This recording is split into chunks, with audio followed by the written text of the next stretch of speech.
Brian Shaffer was a medical student with a girlfriend, a potential career in the future, and his whole life laid out in front of him.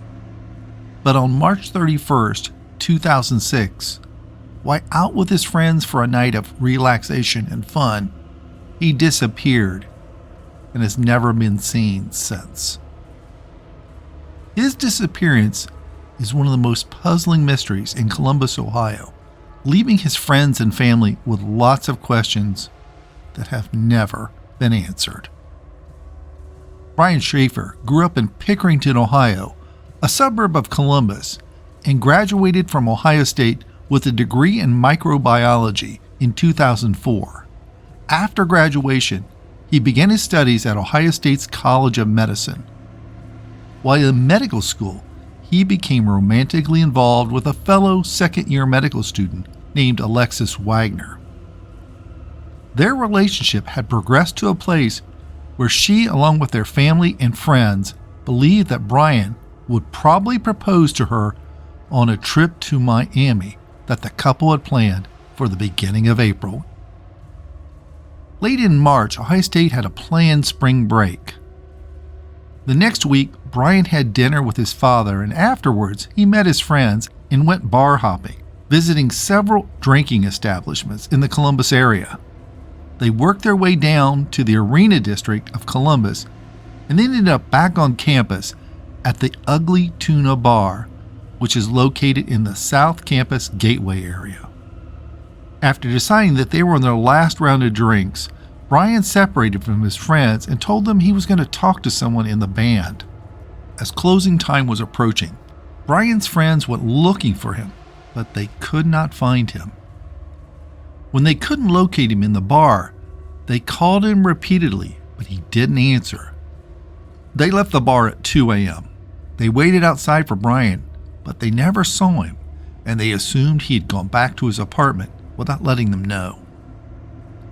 When Brian missed the flight to Miami that he and Alexis had planned, this was considered serious. And then Brian was reported missing to the Columbus Police Department.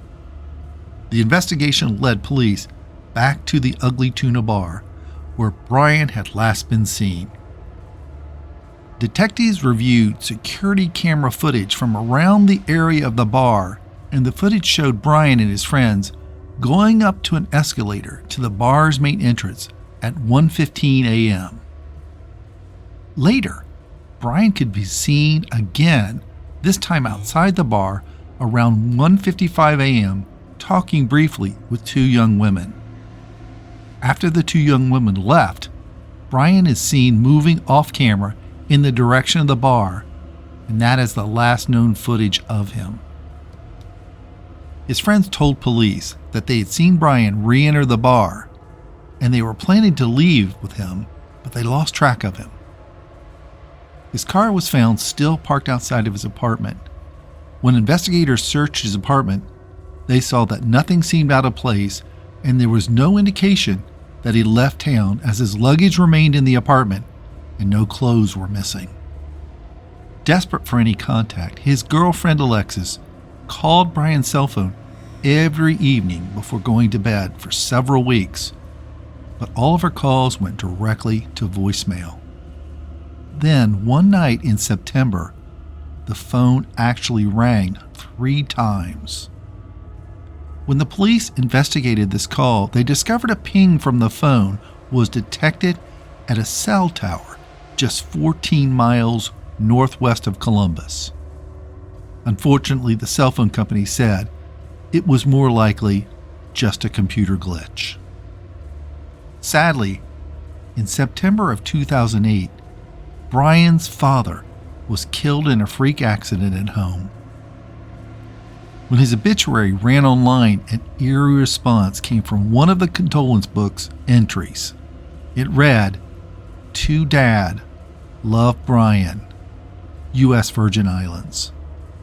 This seemed to suggest that Brian might have left Columbus for a new life elsewhere, but further investigation uncovered that the note was found to have been posted from a computer accessible to the public in the greater Central Ohio area, and it was determined to be a a sick and hurtful hoax.